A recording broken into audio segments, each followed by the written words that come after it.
94.3 माई FM पर जीना इसी का नाम है और मैं हूँ माही। शाम ढल रही थी। फार्म हाउस के लॉन पर छिड़के हुए पानी से पूरे दिन की गर्मी थोड़ी कम हो रही थी। हवा में नए और महंगे कपड़ों की खुशबू थी।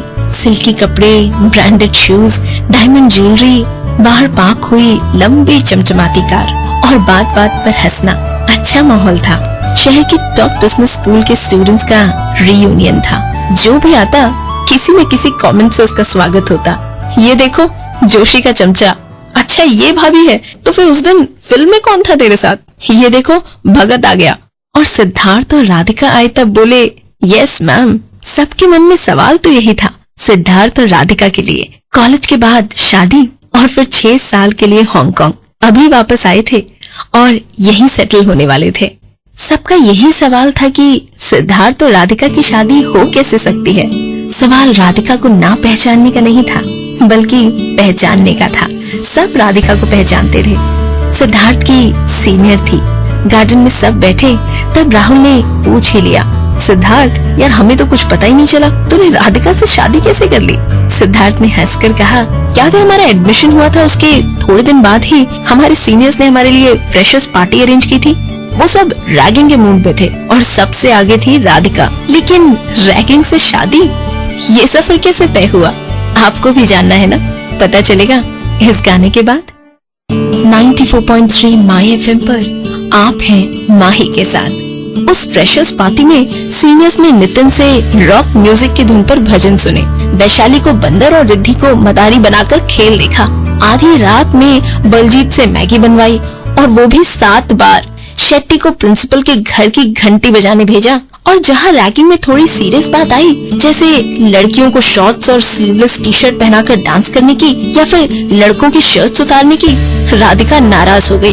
अपने पैरों से कुर्सी को धक्का लगाकर खड़ी हो गई और चली गई। और वो भी धमकी देकर, अभी के अभी बंद करो सब, वरना मैनेजमेंट से कंप्लेन कर दूंगी।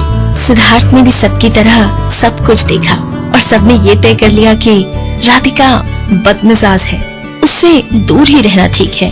पर सिद्धार्थ, उसे उसी दिन लगा कि ये लड़की कुछ अलग है। लेकिन ये सोच लव स्टोरी में कैसे बदली, पता चलेगा बस कुछ देर में। 94.3 माई एफएम पर मैं हूँ माही। सिद्धार्थ मनमौजी था। प्रोफेसर्स के साथ कैंटीन में चाय पीता, कॉलेज लेक्चर बंक कर गार्डन में माली के साथ गार्डनिंग करता, क्लासमेट के मम्मी पापा को रिसीव करने सुबह 4 बजे स्टेशन जाता, इम्पोर्टेंट लेक्चर में सो जाता, वो भी खर्राटे लेकर। और पढ़ता दिखे या ना दिखे पर एग्जाम में रैंक लाता था। ऐसे सिद्धार्थ को खड़ूस राधिका से प्यार कैसे हो सकता है? पर हो सकता है। राधिका स्टूडियस और सिंसियर थी। अपने प्रोजेक्ट्स हमेशा डेडलाइन से पहले सबमिट कर लेती। ऐसे ही एक बार उसकी क्लास में वरुण ने राधिका से प्रोजेक्ट मांगा और कहा, मैं अपनी तरह से थोड़े चेंजेस करके सबमिट कर दूंगा, मेरा ईमेल आईडी है, उस पर प्लीज भेज देना। पर राधिका ने बड़े ही ठंडे दिमाग से ना कह दी। राधिका के फंडे बड़े क्लियर थे। पूरा दिन वरुण कॉलेज में बाइक पर बैठकर गप्पे लगाता था और फिर आती जाती लड़कियों को कमेंट्स करता था। राधिका ने ना कह दी। उसने किसी को ये नहीं कहा कि क्यों कही ना। वो तो वरुण से पता चला कि राधिका ने हेल्प करने से मना कर दिया। कारण तो उसने भी नहीं कहा, पर सबको ये लगा कि राधिका से किसी भी हेल्प की उम्मीद करना बेकार है। उसी राधिका ने अपनी क्लासमेट सौमित्र को प्रोजेक्ट बनाने में हेल्प की, सबमिशन कर दिया। यहाँ तक कि अपना प्रोजेक्ट डेडलाइन से 1 घंटे पहले सबमिट कर पाई उस बार। कारण ये था कि सौमित्र को टाइफाइड हुआ था और वो प्रोजेक्ट बना नहीं पाया था। अब ये सारी बातें और किसी को पता चले न चले, पर सिद्धार्थ को पता चल गई थी।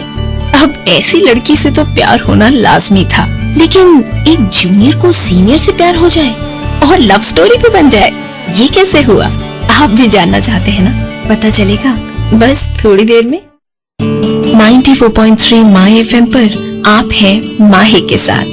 वैसे हर जगह की तरह यहाँ भी एक रूल था, सीनियर लड़कियों को मैम और सीनियर लड़कों को सर कहने का। सिद्धार्थ के लिए राधिका भी मैम ही थी, पर इस मैम की सारी अच्छी चीजें वो जानने लगा था। वॉचमैन के लड़के को होमवर्क कराती राधिका, प्रोफेसर से अपनी बात खुल के कहती राधिका, उसकी बुक्स किसी ने वापस नहीं दी तो ऑलमोस्ट खून कर दे ऐसा स्वरूप ले लेती राधिका। पढ़ाई में एक फॉर्मूला समझने के 50 रुपए चार्ज करती राधिका। नवरात्रि और शिवरात्रि के उपवास करती राधिका। पर ये सब तो सिद्धार्थ को पता था, राधिका को कहाँ पता था कि सिद्धार्थ कैसा है। सिद्धार्थ तो राधिका से बात करते हुए भी यस मैम, हाँ मैम, जी मैम, इनसे आगे कुछ बोल ही नहीं पाता था। वैसे तो लव स्टोरीज में फ्रेंड काफी हेल्प करते हैं, पर यहाँ अगर फ्रेंड्स को पता चलता कि सिद्धार्थ को राधिका अच्छी लगती है तो सब ये मान लेते कि सिद्धार्थ को किसी भूत ने अपने वश में कर लिया है, या फिर सब उठाकर सिद्धार्थ को बजरंगबली के मंदिर में दर्शन के लिए ले जाते। राधिका और प्यार, इस पर तो बहुत बड़ा क्वेश्चन मार्क था। लेकिन प्यार तो हुआ और शादी भी, लेकिन कैसे, जानिए बस कुछ देर में। 94.3 माई एफएम पर जीना इसी का नाम है में आप हैं माही के साथ। कॉलेज में एक्टिविटी वीक चल रहा था। बेस्ट कॉमेडियन के लिए राउंड्स चल रहे थे। Mimicry, parody, question answers. Hall में सिर्फ हंसी की आवाजें सुनाई दे रही थी। राधिका भी देख रही थी अपने इस जूनियर को। ये जो हाँ मैम, जी मैम करता है, वो इतना अच्छा बोल भी लेता है।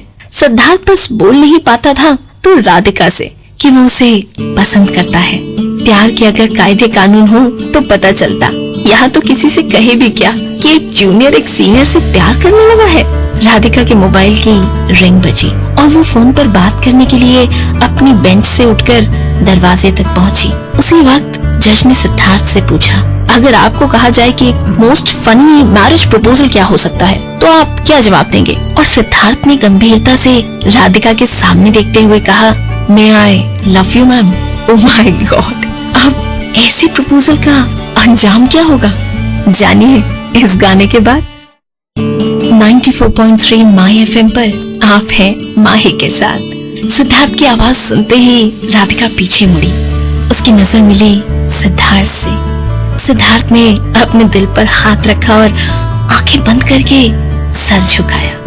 आगे की बात राधिका ने बताना शुरू किया।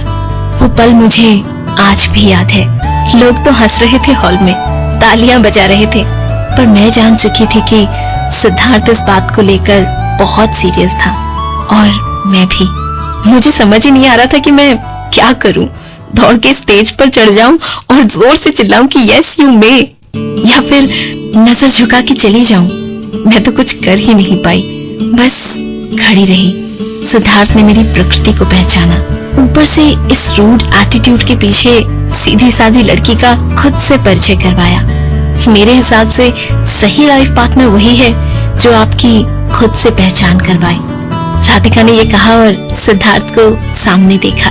उस दिन रीयूनियन में सिद्धार्थ और राधिका की लव स्टोरी ने सब क्लासमेट्स को एक चीज सिखाई कि आदमी का व्यवहार, बातें, सब कुछ एक ही मापदंड से नहीं, दिल से देखने चाहिए।